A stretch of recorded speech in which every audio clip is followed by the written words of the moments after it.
ஸ்தோத்திரம். மே 19. கிறிஸ்துவுக்குள் பிரியமானவர்களே, அனுதினமும் தேவனோடு. இன்றைய தலைப்பு, இன்றைய நாள் கர்த்தர் தந்த இனிய பரிசு.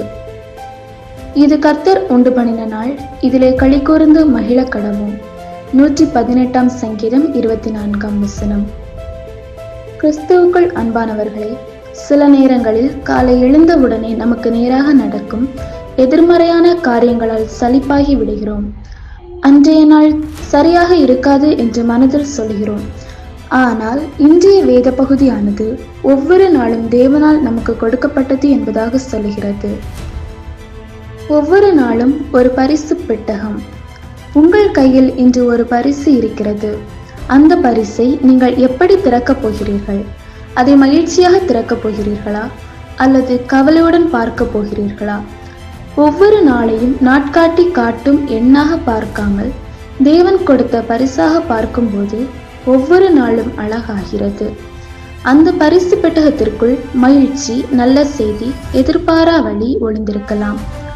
ஒரு வானிலை அறிக்கையை போலவே வெயிலென்று நினைக்க திடீரென்று மழையும் பெய்யலாம். ஒருவேளை இன்று ஒரு புயல் கூட வீசலாம். ஆனால் அந்த புயலை தாண்டி கடந்து செல்ல தேவன் நம்மோடு இருக்கிறார். அதுதான் உண்மையான சந்தோஷம். மகிழ்ச்சியின் முடிவுடன் புதிய தொடக்கம். எந்த நாள் எப்படி இருந்தாலும் தேவன் கொடுத்த இன்றைய நாளில் களி கூறுவோம். ஒரு நாளை முடிக்கும் முன் அந்த நாளில் நடந்த நல்ல விஷயங்களை பற்றி சிந்தியுங்கள். ஒரு சிறிய உதவி, ஒரு நல்ல செய்தி அல்லது புன்னகை தரும் அன்பு, எதுவாக இருந்தாலும் இதற்காக நன்றி சொல்லுங்கள். நன்றியுடன் நாளை முடி, சிறப்பாக இன்னொரு நாளை தொடங்கு. தேவனின் கரமும் அவரின் வரமும் எந்நாளும் நம்மை பின்தொடரும். கர்த்தர் தந்த இந்த நாள் ஒரு புதிய பரிசு. மகிழ்ச்சியும் சந்தோஷமும் அதற்குள்ளே. காலை வெயிலும் மாலை மழையிலும் அவர் கிருபை நிலைக்கும். ஒவ்வொரு வலியையும் ஆற்றும்.